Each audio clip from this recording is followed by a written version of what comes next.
So well students, today we are going to discuss some important rules of active into passive.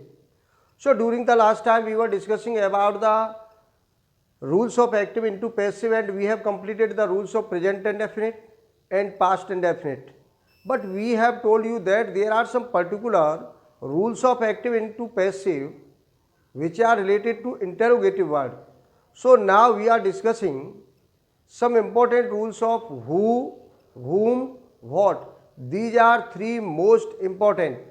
जहाँ भी गलती होगी वो हमेशा कन्फ्यूजन में who, whom और what वाले एक्टिव पैसिव में आप करते हो। तो आप हमने इसे अलग से आपके लिए अलग से इसे तैयार किया है हमने इस वीडियो को।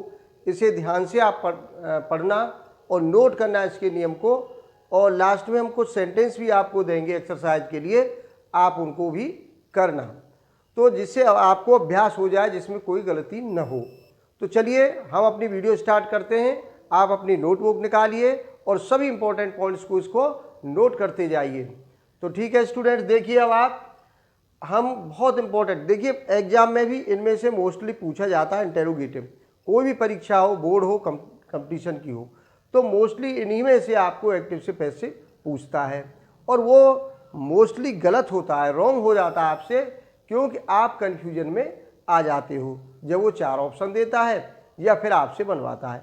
लेकिन अब आपको कोई भी डरने की ज़रूरत नहीं है। मैं बहुत सिंपल मेथड से आपको बिल्कुल पक्का आज च्यू एंड डाइजेस्ट इसे करा दूंगा। तो देखिए अब इसे पहला है हमारा हु। तो पहले हम हु वाले पढ़ते हैं। हु के बारे में लास्ट वीडियो में मैंने बताया था कि हु का कोई भी नंबर, पर्सन, जेंडर नहीं होता है।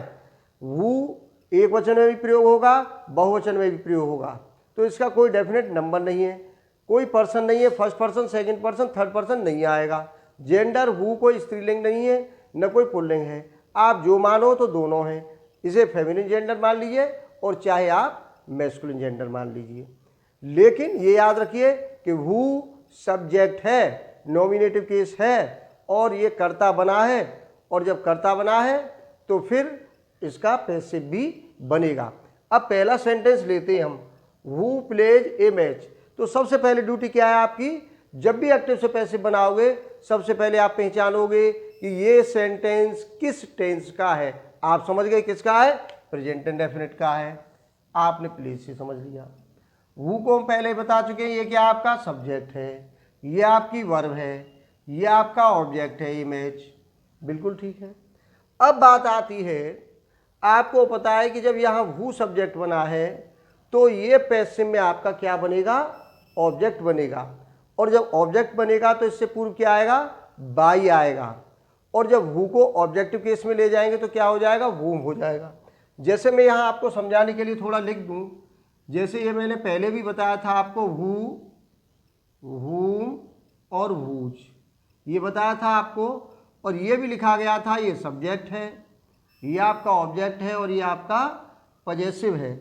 तो ये सब्जेक्ट के रूप में है, सेंटेंस में सब्जेक्ट बनेगा। जब हम आपसे कहें कि हु को ऑब्जेक्ट बनाइए तो हु का ऑब्जेक्ट आप क्या बनाओगे, whom होगा आपका ऑब्जेक्ट, और whom का सब्जेक्ट बनाओगे तो क्या हो जाएगा, हु हो जाएगा।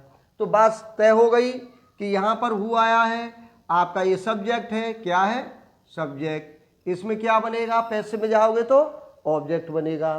तो जब ऑब्जेक्ट बनाओगे हु का तो whom हो जाएगा। जैसे आप आई का ऑब्जेक्ट में ले जाते थे तो मी, वी को ले जाते थे तो अस हो जाता था, बाई अस। जब सब्जेक्ट आई बनता था इसमें, और पैसिव में जब उसे ऑब्जेक्ट बनाते थे आई को तो क्या करते थे, मी में बदलते थे, बाई मी। ऐसे ही जब आप हु को ऑब्जेक्टिव केस में ले जाओगे या ऑब्जेक्ट बनेगा तो क्या बनेगा, whom बनेगा। अब आपको ये भी पता है कि इससे पूर्व सब्जेक्ट आता है, जो बाई आता है, जो यहाँ पर सब्जेक्ट बनता है, एक्टिव में जो भी सब्जेक्ट बनता है, पैसिव में वो ऑब्जेक्ट बनता है, और उससे पूर्व बाई जरूर आता है। तो इसके माने ये गांठ मार लीजिए कि यदि हु से शुरू हुआ है आपका एक्टिव का सेंटेंस, तो पैसिव में उसको आप बाई whom में बदलोगे। किस में चेंज करोगे, बाई whom। तो सबसे पहले क्या लाए आप यहाँ पर, बाई whom, बिल्कुल ठीक। क्यों लाए, ये तो सबसे लास्ट में आना था। कायदा तो ये कहता ये ऑब्जेक्ट था हमारा, ए मैच ये ऑब्जेक्ट था, ये हमारी वर्ब थी, ये हमारा सब्जेक्ट था, कायदा में ये आना था लेकिन नहीं आया। यही कन्फ्यूजन डालता है, क्यों नहीं आया आप समझ लीजिए। ये इंटेरोगेटिव वर्ड है। इंटेरोगेटिव वर्ड कभी भी वाक्य के अंत में नहीं जाएगा, इसीलिए जो बाद में आना था, कायदा तो ये कहता है कि बाई हुम बाद में लाना था, लेकिन इंटेरोगेटिव होने के नाते इसे आप सबसे पहले पैसिव में नंबर 1 पर बाई के साथ लाओगे। क्या लाओगे? बाई हुम। तो बाई हुम आ गया, बिल्कुल ठीक। अब आपका ऑब्जेक्ट आना है, ये कर्ता बनेगा। ये तो इंटरोगेटिव समझ लीजिए, जैसे वैन वाई वाट आ गया। अब आपका ऑब्जेक्ट आएगा। गलती कहाँ करते हो कि आप तुरंत बाद क्रिया पर पहुंच जाते हो। ये गलती आपकी कॉपियों में मिलती है। आपने बाई हुम लिखा और ये प्रेजेंट का है, इज लिख दिया, प्लेड इमेज हो गया। ये गलत है। याद रखो हमेशा बाई हुम के बाद क्या आएगा? जो ऑब्जेक्ट है सेंटेंस का वो आएगा और उस ऑब्जेक्ट के बाद मुख्य क्रिया जाएगी, पहले नहीं आएगी, ये याद रखना। तो अब क्या है? ए मैच एक वचन है तो इज लाओगे, ए मैच।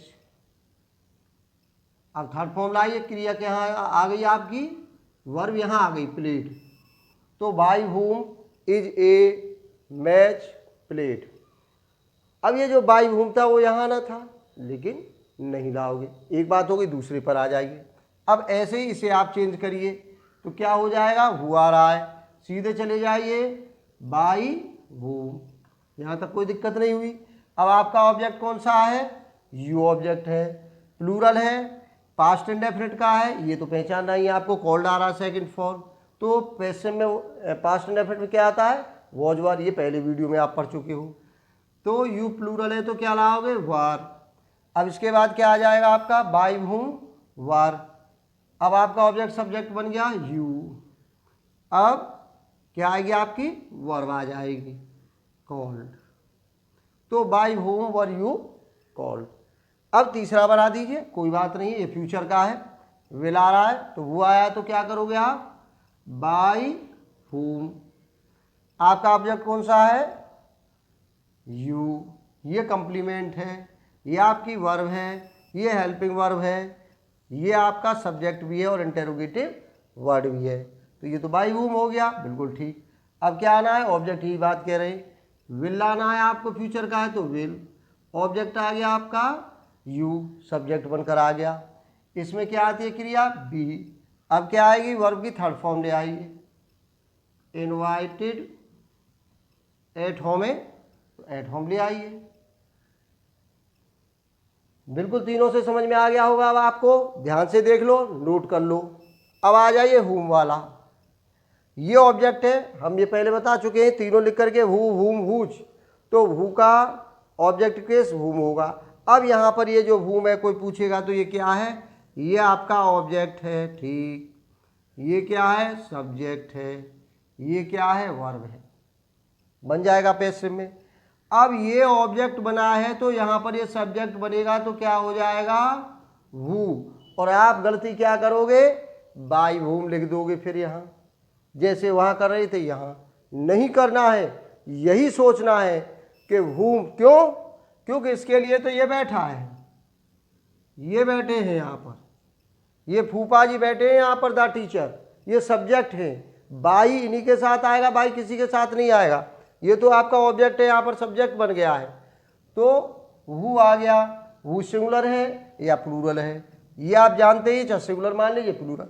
अब यहाँ डज लिखा है तो इजी लाओगे, सिंगुलर माना है वहाँ पर, हु इज। अब एसर्टिव की तरह बनाते जाइए। अब यहाँ पर थर्ड फॉर्म ही आ जाएगी, क्योंकि आपका ये सब्जेक्ट बनकर आ गया ऑब्जेक्ट। तो हु इज थर्ड फॉर्म ले आइए, टॉट। अब क्या रहा इसमें? Taught by the teacher. अब बाई किसके साथ आएगा? ये सब्जेक्ट था, द टीचर। ये ध्यान से समझ लेना आप दोनों में अंतर। तो who is taught by the teacher, कौन अध्यापक के द्वारा पढ़ाया गया। अब दूसरा एग्जाम्पल देख लीजिए, वो भी यों की त्यों है। हु मारा है तो क्या कर दिया आपने यहाँ पर? हु कर दिया, बिल्कुल सही है। किसका है? प्रेजेंट कंटिन्यूअस का है। क्या आएगा? बीइंग आएगा यहाँ पर। हु अब हु को एक वचन मानो या बहुवचन मानो, सिंगुलर या प्लूरल, तो हमने एक वचन मान लिया इज। अब कंटिन्यूस है तो लाओगे बीइंग। अब थर्ड फॉर्म लाओ प्रोवाइड की, प्रोवाइडेड, ठीक है, कि whom are you providing a book, तो who is being provided a book by you. ठीक, समझ में आई बात। तो whom को आपने क्या कर दिया, who कर दिया। एक वचन मानो या बहुवचन मानो who को, तो एक वचन मान लिया सिंगुलर नंबर। आप इजले आए, बीइंग आना ही था, वर्ब थी इस पर प्रोवाइडिंग, तो थर्ड फॉर्म हो गई प्रोवाइडेड। आईएनजी किस में चला गया, बीइंग में चला गया। ये इसमें दूसरा ऑब्जेक्ट था डायरेक्ट, वो इसके बाद आ गया क्रिया के, वर्ब के बाद आता है, और ये यहाँ पर बाई यू आ गया। तीसरा कर लीजिए ऐसे ही, तो क्या हो जाएगा हु। ये प्रेजेंट परफेक्ट का है, सिंगुलर मानो प्लूरल मानो, हैज ले आइए, चलो सिंगुलर मान लिया है।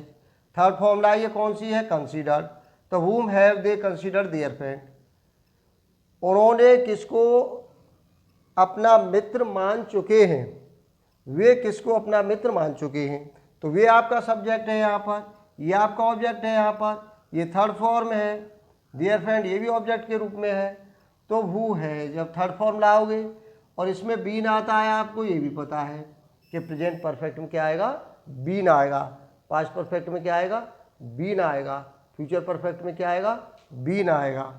तो हु हैज बीन। अब थर्ड फॉर्म ले आइए, कंसीडर्ड आप ले आए, देयर फ्रेंड बाय, दे का क्या होगा ऑब्जेक्ट में, देम हो जाएगा, तो who has been considered their friend by them, तो ये आपका हो गया whom have they considered their friend. तो हु और whom, अब आपने देख लिया दोनों में अंतर, इन तीनों का अंतर देख लीजिए और इनका देख लीजिए, ध्यान से समझ लीजिए, नोट कर लीजिए और अभ्यास करना। अब आगे व्हाट, तीसरा इंपॉर्टेंट है ये। अब देखिए ये बड़ा इंपॉर्टेंट है, कन्फ्यूजन का है। मैं अब आपसे पूछूंगा what did you by from market, what did you by from market, तुमने बाजार से क्या खरीदा, तुमने बाजार से क्या खरीदा।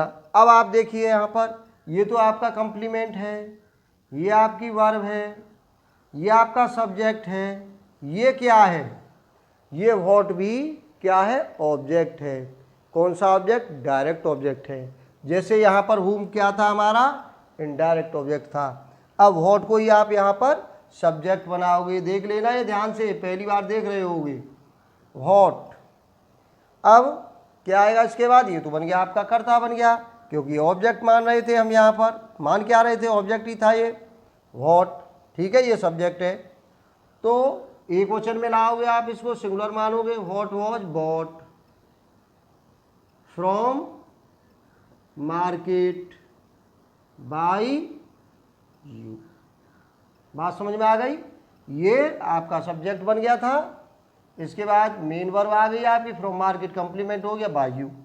और एग्जाम्पल ले लीजिए, what are you reading now, तो क्या हो जाएगा, अब तुम क्या पढ़ रहे हो, तुम अब क्या पढ़ रहे हो, तो क्या पढ़ रहे हो, क्या के उत्तर में ये बताया था डायरेक्ट ऑब्जेक्ट आता है, क्या पढ़ रहे हो, क्या के उत्तर में क्या ही आया, व्हाट आया, और व्हाट ही आपका ऑब्जेक्ट हो गया। तो आप फिर ले आए यहाँ पर, व्हाट इज बीइंग आएगा, कंटिन्यूअस का है, what are you reading now, तो व्हाट सिंगुलर माना आपने, इज ले आए, बीइंग, रीड की थर्ड फॉर्म रीड ही है आपकी, रीड बाय यू, यू है ना, तो यू ले आइए, यू और नाव, नाव का देन मत कर देना, ये डायरेक्ट डायरेक्ट नहीं है, कहीं नाव का देन कर दो वो डायरेक्ट डायरेक्ट में होगा। और ये समय है नाव, देन, एगो, before, last year, Sunday, Monday, 2 o'clock, 3 o'clock, evening, morning. यदि सेंटेंस में टाइम है तो इसकी अंग्रेजी एक्टिव पैसिव दोनों में सबसे बाद में आती है। मैं ये कई बार इस बात को रिपीट कर चुका हूँ कि यदि इंग्लिश सेंटेंस में टाइम आया है और उसे चाहे एक्टिव में आया है चाहे पैसिव में, सेंटेंस के सबसे बाद में ही उसे लिखा जाएगा। नेक्स्ट देते हैं, लास्ट आ गया हमारा विच वाला भी आ गया है, देख लीजिए ये पूरा ऑब्जेक्ट है विच बुक, जो भी पजेसिव बनकर जुड़ेगा, which book, for whom, preposition से जुड़े या किसी से भी जुड़कर आ रहा है आपका कोई भी इंटेरोगेटिव वर्ड, तो वो फिर उससे अलग नहीं होगा। तो अब आपका विच बुक ये ऑब्जेक्ट भी है, इंटेरोगेटिव शब्द है, तो यही आपका यहाँ पर सब्जेक्ट बन जाएगा, ऑब्जेक्ट है ये, तो विच बुक, बिल्कुल ठीक है। ये आपका सब्जेक्ट है, ये आपकी वर्ब है, प्रेजेंट इंडेफिनिट का वाक्य है। विच बुक एक वचन है तो क्या लाए, सब्जेक्ट बनाए, सी के अकॉर्डिंग लाओगे इज, क्या आ जाएगा, इज हमारा आता है। प्रेजेंट में आप पढ़ चुके हो, हमने पढ़ा दिया है, उस वीडियो को देख लीजिए। यदि नहीं देखा है तो प्रेजेंट इंडेफिनिट के एक्टिव पैसिव हमने डिटेल में एक्सप्लेन किए हैं। तो which book is liked by you, ये बड़े इंपॉर्टेंट थे। ये हो गए हमारे, क्या हो गए, नोट कर लीजिए, पूरा लिख लीजिए।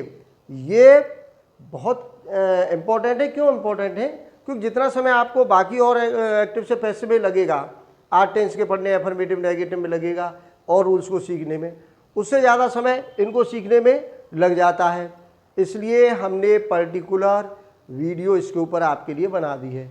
आप ध्यान से इसे नोट करिए, समझिए, चैनल को सब्सक्राइब करिए और अपने सभी फ्रेंड्स पर शेयर करिए, सभी को इसके बारे में अवेयर करिए, ज़्यादा से ज़्यादा आप इसका नॉलेज को एक्वायर करिए। तो बस ये हो गया हमारा किसका, इंटरोगेटिव। अब हम नेक्स्ट वीडियो में जाएंगे तो उसमें पढ़ेंगे, हमने अब तक प्रेजेंट इंडेफिनिट पूरा कर लिया, पास्ट इंडेफिनिट पूरा कर लिया और हमने इंटरोगेटिव के लिए पर्टिकुलरली अलग से वीडियो पूरा कर लिया। अब नेक्स्ट आएंगे हम फ्यूचर इंडेफिनिट के active passive. Thanks a lot.